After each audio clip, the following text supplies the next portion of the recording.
Análise no 360 à situação política. Esta noite com Luísa Meireles, diretora de informação da agência Lusa, Eduardo Pereira Correia, politólogo, e os jornalistas Helena Garrido aqui em estúdio e o David Pontes por videochamada. Boa noite, bem-vindos. Helena, começo por ti. A tua visão é sempre um pouco mais económica, mas eu gostava de ouvir a tua opinião também em relação a tudo o que se passou ontem, do ponto de vista de estratégia política. Que leitura é que tu fizeste? Bom, eu faço a leitura da consequência. Aquilo que nós temos neste momento é um primeiro-ministro muito fragilizado. Ele já vinha fragilizado, como é óbvio, não apenas pelas suspeições, mas pela falta de bom senso que ficou clara a partir do momento em que considerou normal ser primeiro-ministro e ter simultaneamente com sede em sua casa uma empresa que pertencia à família. Já isso é de uma falta de bom senso que cria um generalizado, penso eu, desconforto em relação a um primeiro-ministro que tem que tomar decisões essas que também exigem que se tenha bom senso e que se tenha uma avaliação correta de todas as questões que estão em presença. Acima das suspeições, independentemente, o Primeiro-Ministro pode dizer que não cometeu nenhum crime, o Primeiro-Ministro pode dizer que tinha direito a ter a sua vida, o seu passado, como é óbvio, ninguém põe isso em causa, mas obviamente que o Primeiro-Ministro cometeu um erro de falta de avaliação das consequências da sua decisão de não encerrar aquela empresa. E não resolveu o problema agora também. Helena, terá pessoalizado muito esta questão, porque o Luís Montenegro tem experiência neste mundo político e, portanto, não está neste meio há 2 dias. Terá ponderado mal? Como é que chegou a esta estratégia que já se percebeu que foi a estratégia errada? Ponderou seguramente mal. Não é? As razões pelas quais ponderou mal é muito difícil de perceber, embora, como nós sabemos, muitas vezes a classe política está tão centrada em si própria que não avalia devidamente e com um olhar de autoanálise sobre as consequências das suas decisões. Pior do que isso, não avaliou bem na altura sobre aquilo que tinha de fazer.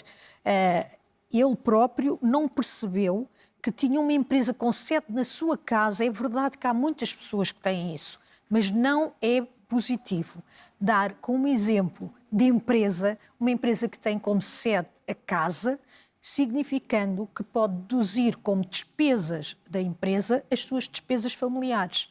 Nada disto é positivo. E o Primeiro-Ministro, um Primeiro-Ministro qualquer, tinha de ter a noção de que esta situação era uma situação que o fragilizava. Não teve noção quando, pela primeira vez, e muito envolvido com a lei dos solos, o tema veio a terreiro, não teve noção durante o debate da moção de censura e ainda que não possa, obviamente, corrigir o passado, aquilo que o Primeiro-Ministro decidiu ontem também não é menos má das decisões. É a pior das decisões, porque o Primeiro-Ministro devia ter decidido pura e simplesmente encerrar a empresa. A empresa não pode continuar com os seus filhos, que nós sabemos não têm qualificações para uma empresa dessas, que essa empresa existe por causa dos contactos e das qualificações do Primeiro-Ministro. Ninguém lhe retira isso,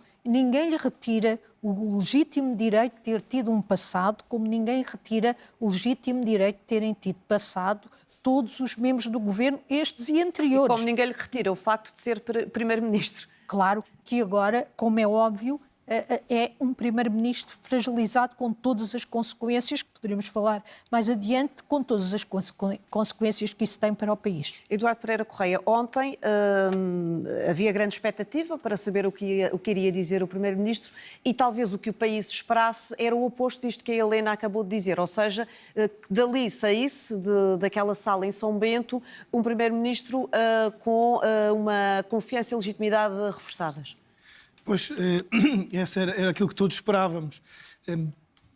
Mas, olhando um bocadinho agora para de fora, isto é, um dia depois, para aquilo que aconteceu, eu acho que nós temos que fazer uma análise muito clara à situação política.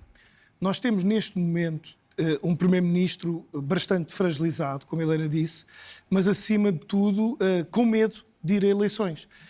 O Primeiro-Ministro tinha uma possibilidade, que era pedir à oposição para apresentar uma moção de censura ou ter a coragem de apresentar uma moção de confiança. E aquilo que fez foi um teatro, quase no sentido de agarrem-me, senão eu apresento uma moção de confiança. Ora, isto não é nada.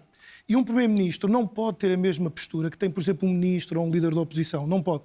Tem que ter uma postura de controle da situação. E não teve, perdeu. Atribuiu aos partidos esse controle. Mas, por outro lado, os partidos também não estiveram bem. Porque depois fomos ouvindo os partidos dizer que não aprovariam essa moção de confiança. E bem, até aqui, bem. Depois há um partido que confunde e diz, então eu apresentarei uma moção de censura. Ora, as moções de censura, tal como as moções de confiança, elas têm razões diferentes para existir, mas têm exatamente o mesmo fim. E o fim é derrubar o governo. Se não forem aprovadas, derrubam o governo. Ora, qualquer partido, perante aquela ilação que o Primeiro-Ministro tinha deixado, esperaria que o Primeiro-Ministro tivesse apresentado uma moção de confiança e aí diriam se sim ou se não. O que também coloca uma outra dualidade. E aqui nós olhamos para o principal partido da oposição, que também não me parece que esteja com capacidade para um processo eleitoral. Porque, repare-se, o PS tem que decidir se quer ser parte de uma alternativa a este governo que não é uma solução para o país e que está instável e que não apresenta uma maioria, ou quer também alimentar esta questão. Porque dizer, eu não aprovarei uma moção de censura, uma moção de confiança, mas também não deixarei passar uma moção de censura, o resultado é exatamente o mesmo. Portanto, não vale a pena. E aqui eu acho que Pedro Nuno Santos esteve mal. E por isso é que eu digo que nós devemos olhar um bocadinho a floresta e não as árvores só. E olharmos para, neste momento, nós termos políticos muito fracos, tanto na oposição como no governo. Aquilo que nós vamos vendo é expressões como estratégia, e aliás, ainda agora a Carolina teve o cuidado de o fazer, estratégia, manipulação, jogos, do líder da oposição vir dizer questões como mordeu o isco. Ora, quando nós estamos a brincar com a economia do país, quando estamos ainda por cima, porque nós poderíamos ser um país que tinha uma excelente economia e que essa economia não estava dependente da política, mas não, nós sabemos que basta um pequeno suspiro na política para imediatamente ter consequências, seja na confiança dos portugueses, seja nas empresas, seja no desemprego. Portanto, tudo isto é brincar com a vida dos portugueses de uma forma muito séria. E eu penso que ontem o que nós assistimos foi não só um governo que não esteve à altura daquilo que os portugueses precisam, como também uma oposição que não esteve à altura de pedir essas responsabilidades ao governo. Luísa, evita-se uma crise política tecnicamente e na teoria apenas? A crise continua. Acho que ainda vamos ver as cenas dos próximos capítulos. Nesta próxima semana vamos debater a moção de censura do PC, que já tem o seu chumbo anunciado. Mas a crise mantém-se igualzinha, quer dizer, não é pelo facto do Primeiro-Ministro ter decidido que não pode privar os seus filhos de um futuro profissional e ter passado a empresa na sua totalidade para o nome deles, tal como dizia a Helena, quer dizer, não são eles, efetivamente, que garantem o funcionamento daquela empresa. E também o facto de não dar as explicações necessárias em relação àquilo tudo que ainda o envolve. Portanto, o Primeiro-Ministro resolveu chutar, digamos assim, para a oposição. Aliás, numa expressão que o Eduardo disse bem, agarrem-me, senão eu ponho uma moção de confiança. Foi mais ou menos isso que efetivamente a gente assistiu ontem. Só que eu acho que isto não ilude a crise política, porque as questões continuam exatamente ali. O Primeiro-Ministro disse que não quer mais explicá-las, que não vai dar mais explicações, foi assim que ele disse. E, portanto, o ónus da prova, digamos que está agora do lado da oposição. O principal partido da oposição já disse que vai chumbar a moção de censura do PC. O PCP tem a sua estratégia própria e nós sabemos que ele, não é questão, eu acho que até nem é questão de morder o isco, é mesmo seguir a sua própria estratégia. Portanto, ele é contra este governo, sempre foi, e, portanto, apresentará também agora essa sua rejeição. E com toda a certeza também avaliou o que seria Exato, e novo ato demonstrará eleitoral. perante o seu eleitorado que efetivamente o PS, ao votar contra, é um PS de direita que faz a política do governo de direita. Portanto, em relação ao PCP, eu acho que está claro. Agora, em relação ao PS, efetivamente, a SIS, eu acho que fica complicado para o PS não apresentar... Para já justificar não apresentar a moção de censura e depois também justificar a aprovação, o chumbo de uma moção de censura. De censura, sim. E já são duas, no espaço de 2 semanas. Portanto, ele já chumba 2 moções de censura no espaço de 2 semanas. Se assim o fizer, aparentemente sim. Portanto, ele poderá, obviamente, chumbar. Eu acho que a moção do Chega tinha todo o sentido que ele chumbasse. Esta moção do PCP já conhecemos os seus pressupostos. Acho que provavelmente o PS não vai querer ficar, digamos, ligado aos pressupostos da moção de censura do PC, mas ele próprio pode apresentar essa moção de censura, como aliás lhe pede o Assis, já que o Governo, aparentemente, desde o princípio, não quis apresentar uma moção de confiança. Agora, porque a situação fica mesmo podre.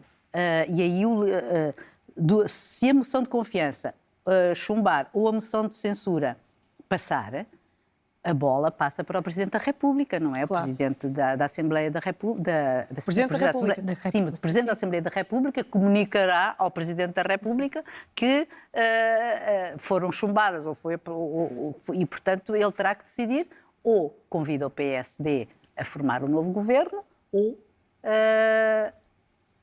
ou demite o governo, ou convoca novas eleições, ou dissolve o Parlamento e convoca novas eleições.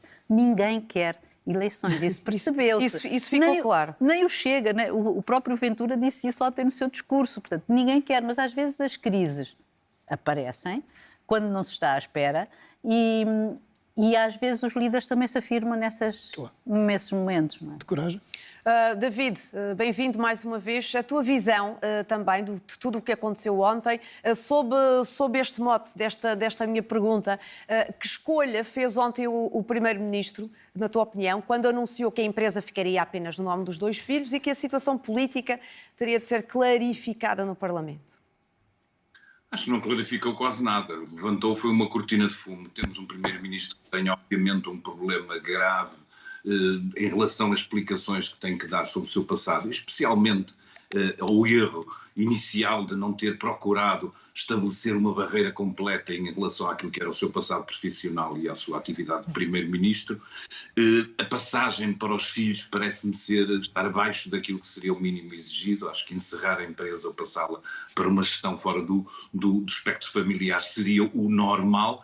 Olhando para aquilo que tentou fazer, foi para procurar fugir a um crescendo de assuntos e de problemas que ferem a sua reputabilidade e que ferem o perfil que nós achamos que deve ser um Primeiro-Ministro. Ele levantou uma crise política. Ora, não consigo, mesmo que tenha alguma habilidade, mesmo que nós passemos agora várias horas a discutir as opções, as discussões dentro dos outros partidos, saber se é o PS que tem que tomar iniciativa ou não, eu não consigo ainda deixar de ver esse problema inicial que não me parece que esteja afastado e por isso tenho receio, em termos de estabilidade do país, que era aquilo que seria mais desejável, que o preço a pagar para tentar nos distrair de um problema que o Primeiro-Ministro tem seja demasiado elevado. E por isso esta cortina de fumo não me parece nada boa em termos daquilo que é a governação. Não consigo olhar para ela, mesmo percebendo a habilidade política com que o Primeiro-Ministro tenta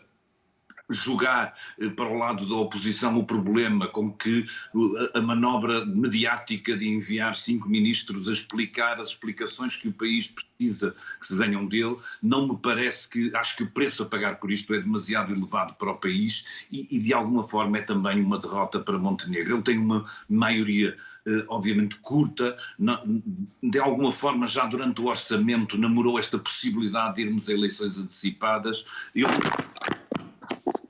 não tenho certeza que de alguma forma não exista aqui esta tentação, porque me parece sempre que ele se dá bem no debate político e está bem neste tipo de refrega política, mas não é isso bem que o país precisa. O país precisa muito mais de governação e precisa de estabilidade num momento obviamente complicado no mundo. Deixa-me fazer-te outra pergunta, se quiseres tens mais alguns segundos para ajeitar aí a tua câmara, não sei se precisas ou não.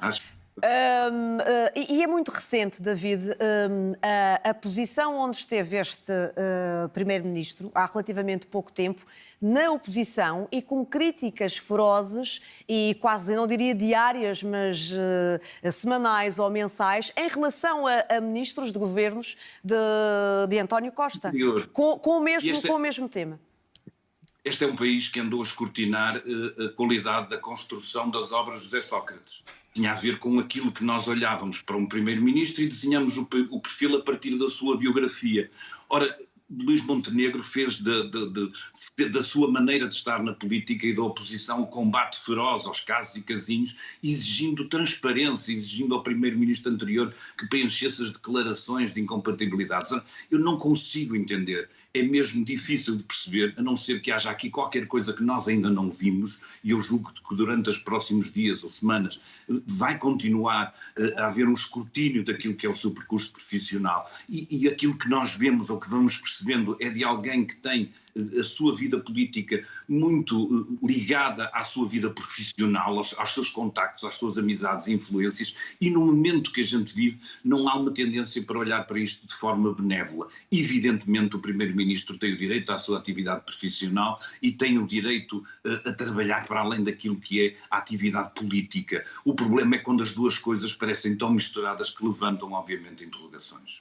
Helena, vamos então a essas consequências. O que é que poderá aqui acontecer em termos políticos também para o país? Bem, primeiro a pressão vai manter-se, não é? Já percebemos e estamos todos de acordo que eu penso que é inevitável. Se a situação política não se clarificar neste momento, e a partir de agora, parece muito difícil clarificar-se de outra forma que não seja a queda do governo, lamentavelmente, mas como os partidos no Parlamento não estão a viabilizar essa solução, de facto o partido que está a ter a estratégia mais arriscada é o Partido Socialista. Percebe-se que ninguém quer eleições agora, percebe-se perfeitamente. Estamos a poucos meses das eleições autárquicas, muito provavelmente o PS vai ganhar as eleições autárquicas.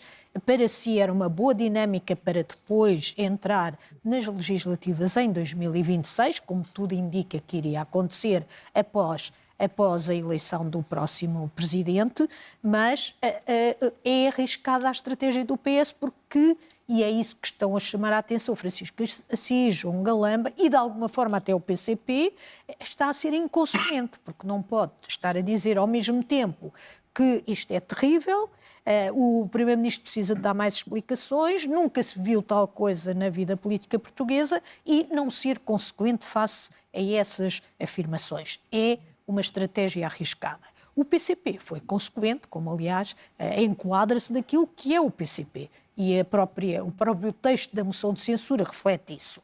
Qual é a consequência para nós cidadãos que nós às vezes esquecemos para que é que serve um governo? Um governo serve para governar. Obviamente um governo fraco não toma decisões fortes.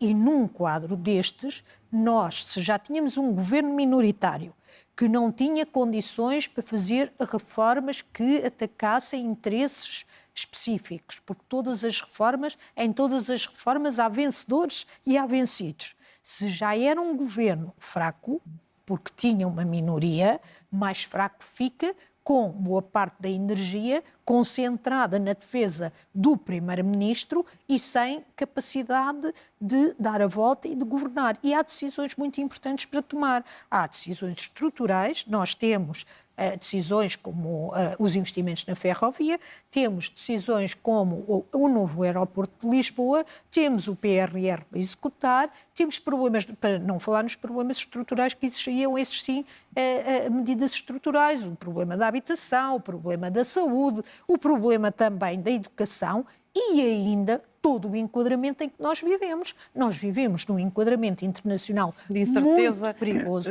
muito perigoso, com uma ruptura, tudo indica uma ruptura daquilo que foram as relações dos Estados Unidos com a União Europeia até hoje, com a necessidade da Europa investir significativamente em defesa, e isso significa para a Europa fazer escolhas difíceis. O Reino Unido já teve de reduzir o seu orçamento de ajuda internacional para investir mais em defesa. Obviamente nós não vamos ter escolhas provavelmente tão difíceis, esperemos que não. Mas ainda hoje, Helena, isso foi potências. reafirmado de forma veemente pela Presidente da Comissão Europeia, ou seja, esse reforço vai ter de ser feito, e o que tu estás a dizer, para reforçar é preciso ir buscar a outros... Ora bem, é preciso ir buscar a outras áreas. Nós podemos não ter situações tão dramáticas como alguns países poderão vir a ter, não é? Que estão mais na linha da frente. Mas vamos ter escolhas difíceis pela frente. E perante estas escolhas difíceis pela frente, temos um Primeiro-Ministro fragilizado e um Parlamento que não consegue reagir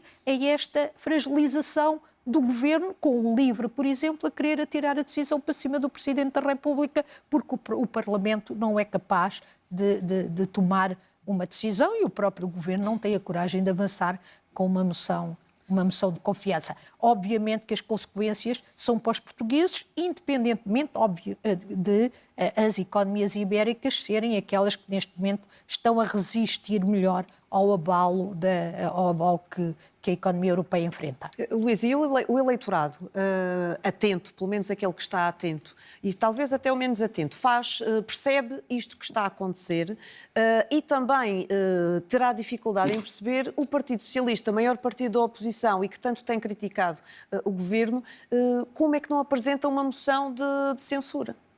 Eu não sei se, em termos... Digamos que eu estou até muito curiosa de ver as próximas sondagens. Porque também não tenho a certeza se o eleitorado coloca a questão nesses termos. Quer dizer, no fundo, há um certo círculo mediático que, enfim, e político que se interessa e aprofunda estas questões. Agora, em termos de o eleitorado em geral, as pessoas em geral, não sei como é que elas encaram esta questão. Sabemos, por exemplo, que já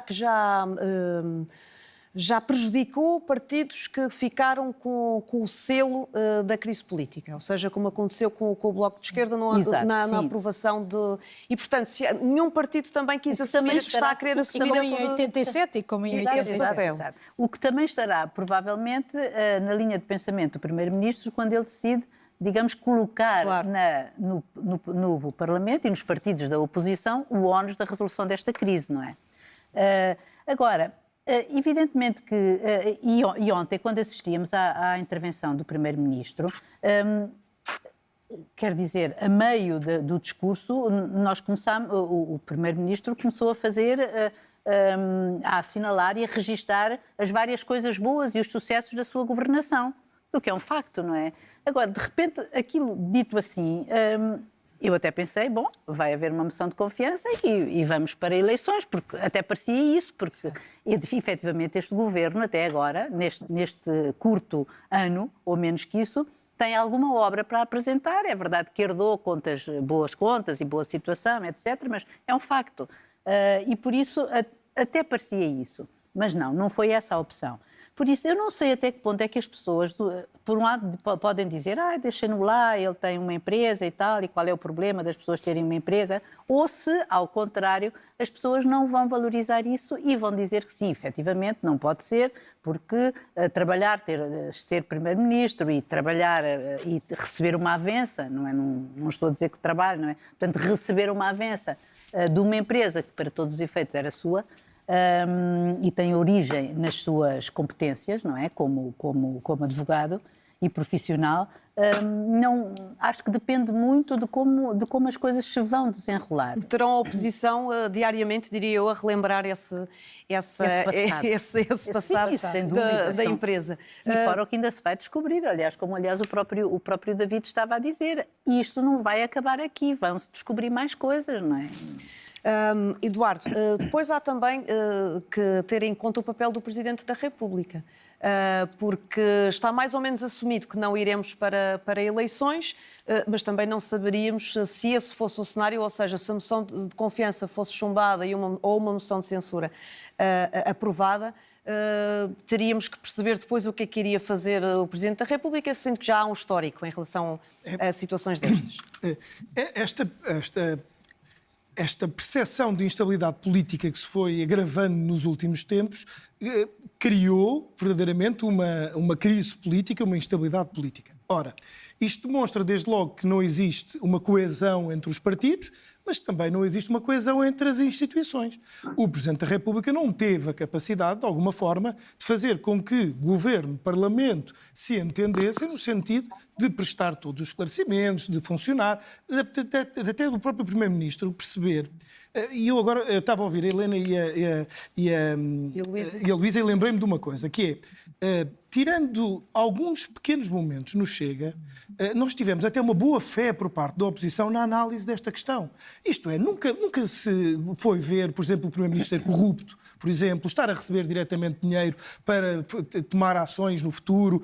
Nunca se pôs isso em cima da mesa. O que se pôs foi uma questão legal, uma questão simples, que é uma questão de conflito de interesses. E o Primeiro-Ministro achar que tem que dar o mesmo tipo de resposta que, por exemplo, um ministro, é que está errado. Um Primeiro-Ministro tem que dar respostas sempre. Um Primeiro-Ministro tem que ser transparente antes, durante e depois do seu lugar. Portanto, ele terá que dar respostas sempre. E por isso, nós os três parece estarmos quase a concordar que provavelmente ou o tema muda e a agenda política pode mudar e amanhã há outra coisa muito mais importante que isto, ou provavelmente isto só vai terminar com a demissão do Governo, com a queda do Governo, com a demissão do Primeiro-Ministro e com a ida para eleições. Porque o Primeiro-Ministro vai se ver fragilizado sempre, sempre. Porque, repare-se, nós podemos mudar um Ministro, podemos dizer, olha, o Secretário de Estado sai, mudou um Ministro, um Ministro pode pedir escusa. Um Primeiro-Ministro não pode pedir escusa da atividade, não pode da atividade governativa. Isso é um disparate que o Primeiro-Ministro disse. Portanto, o Primeiro-Ministro não pode pedir escusa em momento nenhum, porque se o fizer, então o lugar dele está à disposição. E está a reconhecer o conflito de interesses. Claro, exato, que é mais isso, porque há um conflito de interesses. Portanto, o Primeiro-Ministro não pode pedir escusa, nem nenhum português aceitará que um Primeiro-Ministro, a determinada altura, quando estiver a decidir algo, vai virar a cara para o lado. Não pode. Nós temos que acreditar que o Primeiro-Ministro é responsável da primeira até à última decisão do Governo. É ele o primeiro e o último responsável. E, portanto, ele não pode fazer isto. E nós começamos a olhar para este tipo de coisas e começamos a perceber que há esta falta de coesão de partidos e de instituições, mas, sobretudo, uma percepção de luta política. Isto é, que os partidos já não estão no sentido de apoiar uma atividade governativa, de querer reformas para o país, de querer criar algo, de pensar. Por exemplo, a Assembleia, neste momento, está a perder mais tempo a debater moções de censura do que a debater os problemas do país, a fazer leis, reformas. Nós, hoje em dia, já não temos aqueles deputados como nós víamos há uns anos, com vontade de legislar, de criar, de mudar, porque grande parte da atividade governativa era feita a partir do Parlamento. Portanto, nós tínhamos um Parlamento que criava leis, que também tinha a possibilidade de fazer decretos. E hoje não vemos nada disso. Vemos uma luta política constante com a ideia de simplesmente ganhar eleições. Ora, isto não só é grave para o país, como cria também uma imagem de degradação das instituições políticas e da confiança que os eleitores vão tendo nas instituições. E, a determinada altura, acaba por ser quase um segredo aquilo que os portugueses estão à espera. Isto é, nós sabemos que os portugueses não gostam de crises políticas, gostam de ser chamados a eleições nas alturas certas, tomar a decisão e depois ter algum sossego. Mas o que nós vemos agora é que, quando existe também uma ideia de não encarar, de não ser aquilo que falávamos, um líder, porque aqui eu penso que houve um erro, que tanto Pedro Nuno Santos como de Luís Montenegro, de não serem capazes de ser líderes neste momento, de dizer, eu não estou confortável com esta posição, eu vou pôr na mão dos portugueses a decisão. Apresentar uma moção de confiança. Se os senhores não confiam em mim, mandem-me abaixo e eu vou a um processo eleitoral. E depois há uma campanha, e a campanha tem uma capacidade muito mobilizadora da imagem dos portugueses e tudo isso.